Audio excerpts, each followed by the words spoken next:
자, 맞습니다. 이제부터는요, 이번 시간부터 이제 주택법은 끝이 났고, 이제 공동주택관리법으로 가겠습니다. 공동주택관리법. 자, 이것도 보시면 저희 시험에서 8문제가 시험에 나옵니다. 이것도 주관식이 한 3문제, 객관식이 5문제 이렇게 배정이 되어 있죠. 그런데 우리 관리 실무에서도 요 정도 내용으로 시험에 나오죠. 그래서 두 개 합치면은요, 약 16문제 정도가 시험에 나온다. 이렇게 대비될 가장 시험 배점이 높은 그런 식의 법이다 이렇게 하시면 되겠습니다. 혹시나 실무 파트에서는 말입니다. 우리 실무 세무가 제가 설명하는 내용이라든지 두 문자법이 좀 틀릴 수 있습니다. 편하게 정리하시고 편한 분과 같이 내용대로 가시면 더 좋을 수 있습니다. 저도 법규에도 8문제가 나오니까 실무 우리 관리법에서 내용들 전체적인 내용들 다 같이 훑어보도록 하겠습니다. 자, 본문을 보겠습니다. 36페이지입니다. 공동주택관리법 바로 1번의 첫 번째 관리총설 나옵니다. 관리총설. 자, 1번의 관리법이 관리총설 나오고 용어 정의를 포함하는데 여기서 한 문제가 항상 시험에 나온다고 대비를 해야 되고요. 오른쪽에 보시면은요, 우리가 저기 민간 임대주택하고 공공주택 특별법상의 공공임대주택과 비교를 해야 될 사항도 일부 나오니까 같이 좀 정리를 해 주십사 합니다. 자, 일단 첫 번째 봅니다. 공동주택관리법 총칙. 이 법에서 관리법에서 말하는 공동주택이란 무엇이냐 보니까 1, 2, 3번이죠. 주택법에 있는 바로 일반적인 30호 이상의 공동주택을 의미합니다. 그 다음에 복합주택, 우리 주상 복합주택도 이게 포함이 되어 있습니다. 그거 보이시고요. 또 입주자에 포함이 되어 있죠. 입주자끼리 공유하는 부대시설과 복리시설도 포함이 되어 있습니다. 그런데 분양상가죠. 일반인한테 분양되는 복리시설 이것은 제외한다. 분양상가는 여기에 빠집니다. 이렇게 또 아시면 되겠습니다. 그래서 분양상가 권리는 상가 관리단에서 따로 여기서 관리를 결정하게 돼 있다. 이렇게 말합니다. 자, 보시고요. 다음에 2번 관리처가 듭니다. 그래서 그러면 공동주택의 관리 주체라는 누구냐라고 합니다. 자치관리일 때 우리가 앞으로 배우실 자치관리일 때는요.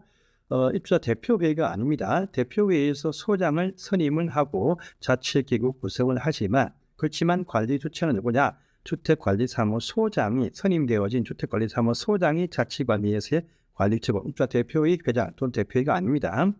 또 관리 업무를 인계하기 전까지 분양, 입주 아파트 제초를 시행사들이 입주 예정자의 과반수가 입주할 때까지 관리를 업무가 있어. 그 사업자들도 이제 이 관리 업무 인계하기 전까지는 관리처에 포함이 되어지고 소장을 배치해서 또 관리를 합니다. 그다음에 위탁 관리일 때는요, 주택 관리업자다라고 하죠. 그다음에 임대주택을 위탁 관리할 때는 주택 관리업자인데 이 임대주택을 자치 아니고 자체 관리할 때는요, 임대사업자가 관리처입니다. 그다음에 관리 업무를 전적으로 임대사업자로부터 위임을 받은 주택 임대관리업자도 관리를 하게 되면은 관리처에 포함이 되어지고 업무 대상 규모의 주택 임대관리업자라는 의미 관리처에 포함이 되었습니다라는 또 포함이 되어져 있습니다. 그래서 이것도 꼭 봐두세요. 그러면 이와 같이 관리 주체를 꼭 선임을 해야 되는 또 두어야 되는 업무 관리 대상 공동주택이란 무엇이냐 또 참 중요한 사항이죠.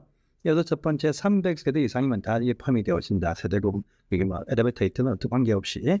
또 두 번째, 세 번째, 네 번째 보시면 150세대 각기 이상인데 그 공동주택에 승강기 엘리베이터가 있다. 또는요 중앙 또는 지역 난방 방식의 공동주택입니다. 자, 또는요 추상 복합주택인데 150 우리가 이미 배웠지만 300세대 미만이어서 어떤 조건과 어떤 지역에 있으면 건축업한다 하는 그것도 여기에 포함이 되어져 있다라고 합니다.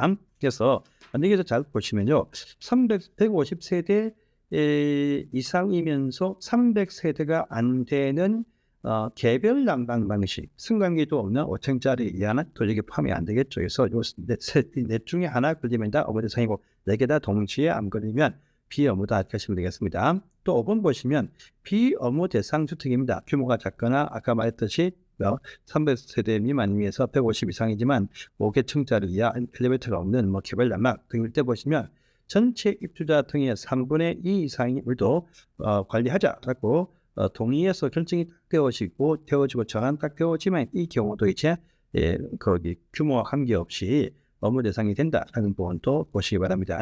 그래서 오른편 보시면요, 업무 관리 대상이 되는 세 가지가 있죠. 2번, 3번하고요. 2번, 3번하고 밑에 1번은 장기 수성 계획수 대상이 처해 있으니까 나중에 전체 보시고 나서 또 보시면 비교가 되어 있습니다. 자, 기타 용어 중입니다. 혼합주택단지라고 하죠. 예, 그 단지 안에 보니까 분양주택과 임대주택이 같이 포함이 되어 있죠. 이때 임대를 가서 그냥 집주인이 치는 임대가 아니고 공공 또는 민간 임대주택이 여기에 포함이 되어 있습니다. 입주자라는 표현은요, 소유자뿐 아니고 그들 포함한 직계 존비속과 배우자까지 한 말이죠. 그래서 이 직계 존비속이 아니고 배우자의 존비속은 여기에 포함이 안 되죠. 장인장모는 포함이 안 된다고 하시면 됩니다. 또 사용자라는 표현을 딱 쓰면요, 여기는 이 임대주택의 임차인은요 제외한다는 표현을 기억하시고, 그냥 통상적으로 우리가 집주인이 임대 쳐서 임차에서 살만한 임차인다 이렇게 하시면 되겠습니다. 입주자 등이라는 표현을 뜨면 입주자와 사용자를 말하는데 둘 다 합한 말이 아니고 둘 다 소유자분들은 저기 입주자인 소유자분들은 따로 살면서 이 사용자분이 살고 계신다 하면요, 이들 입주자 등에는 사용자 살고 있는 사람이 우선이지 저기 원래 집주인과 딴 데 사는 저기 입주자는 포함이 안 됩니다. 그래서 입주자 등 하면 사용자와 입주자를 말하는데 실제 거주하고 있는 자를 말한다 이렇게 또 아시면 되겠습니다. 자, 우리 관리법상의 임대주택이라는 것은요, 공공주택특별법상의 공공임대주택 또 민간임대주택만 말한다 하는 부분도 보시고, 임대사업자는 그냥 임대시설이 아니고 등록되어진 민간임대사업자 또는 공공주택사업자를 말한다 하는 부분도 보이시고요. 그 다음에 임차인 대표회가 뜨면은요, 임대주택이 있는 바로 임차인 대표회를 말한다 이렇게 또 아시면 되겠습니다. 이런 부분도 다 정리해서 아셔야 됩니다. 자, 공동주택의 관리에 대해서는요, 이 법 이외의 사항이 필요할 때는 주택법을 적용시킨다. 그런 부분도 보시고, 임대주택의 관리편에서는요, 민간임대와 공공주택특별법에서 정하지 아니한 사항이 있으면 공동주택관리법을 적용시킨다. 이런 부분까지 확대해서 보시면 되겠습니다. 보시고 다음 페이지로 넘어갑니다. 37페이지입니다.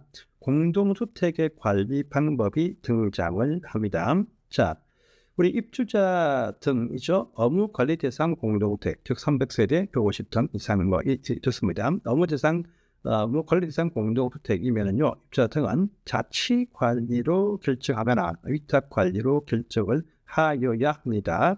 이 결정할 때 방식도 기본적인 사항이고 중요한 사항이죠. 그래서 업무 대상 공동주택에서 관리 방법 결정은요, 입주자 대표회에서 의결을 해서 제안을 하는 사항이 있거나 또는 전체 입주자 등 10분의 1 이상이 서면으로 제안을 한 사안이 있으면 그 제안을 가지고 전체 입주자 등 과반수가 찬성하는 방식으로 결정을 한다라고 합니다. 이것은 나중에 관리 방법을 변경할 때도 똑같습니다. 또 관리 규약의 제정 말고 변경할 때도 똑같아요. 그래서 요 세 방식은요, 관리 방법의 결정과 변경과 관리 규약의 변경할 때 똑같은 절차를 거치게 되어져 있습니다. 그래서 보십시오.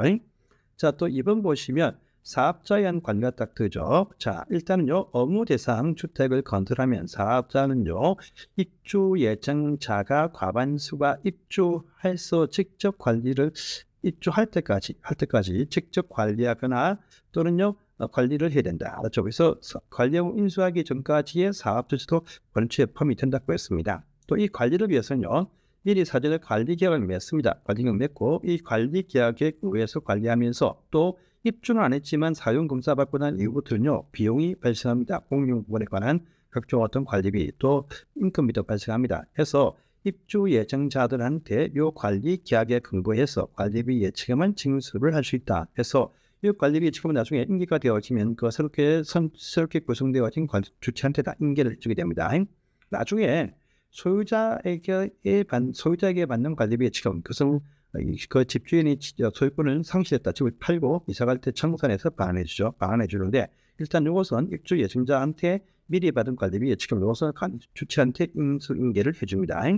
자, 그래서 과반수 입주할 때까지 관리하는 것이 이번 원칙인데, 입주를 했어요. 과반수 입주를 딱 했습니다. 입주했으면 이제 사업자는 일단 관리를 해주면서 입주한 입주자들한테 관리 방법을 결정할 것을 요구합니다. 당신들이 입주자 대표의 구성하고 관리 방법 결정하라 이렇게 요구합니다. 이 요구를 받으면요, 입주자 등은 3개월 안에 입주자 대표회를 먼저 구성할 것이고, 입대 중심으로 해서 관리 방법을 또 결정을 하게 되어져 있습니다. 이때 결정하는 방법은 이제 자치관리나 위탁관리 중에 하나밖에 안 되겠죠. 계속해야 된다 하면 사업자는요, 거기 자기들 건설 시행사인데 계속 관리하겠습니까? 그렇다면 관리업자한테 관리 업무를 맡겨버린다 이렇게 합니다. 그렇게 나옵니다. 자, 또 결정했습니다. 또 뭐 다치나 위탁에 결정했으면요 이제 30일 안에 결정한 사실을 대표 회장이 이제 관할 시군구청한테 신고할 것이고 전환되어지면은 관리인이 통지를 해준다. 관리인이 또 통제합니다. 그러면 시군 7일 안에 수립을 결정한다. 체크하시고요.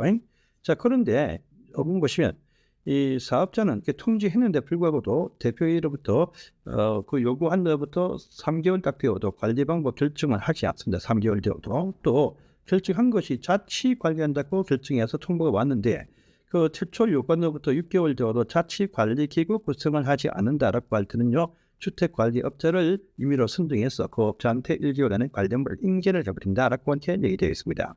오면 살짝 보시면요.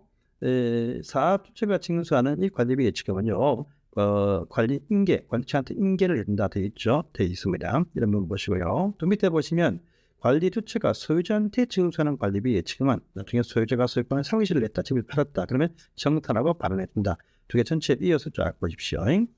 자, 또 6번 보시면 민간 임대국의 공공 민간 임대 사업자도 보시면은요.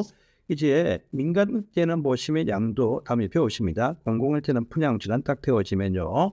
양도는 양도가 되어진 임대의 과반수가 입주했을 때 또 공공일 때는 과반수가 분양주간 되었을 때 똑같은 사실을 통지해서 자체적으로 관리를 결정하게 통지를 한다라고 합니다. 그래서 여기까지가 이제 공동주택의 관리 방법이고 관리 방법 초기에 사업 주체에 관한 관리다 이렇게 아시고 이 자치 관리와 위탁 관리 부분부터 해서 관리 업무 인계 또 기타 공동 부분관리 등 다 중요하니까 다음 시간에 보도록 하겠습니다. 감사합니다.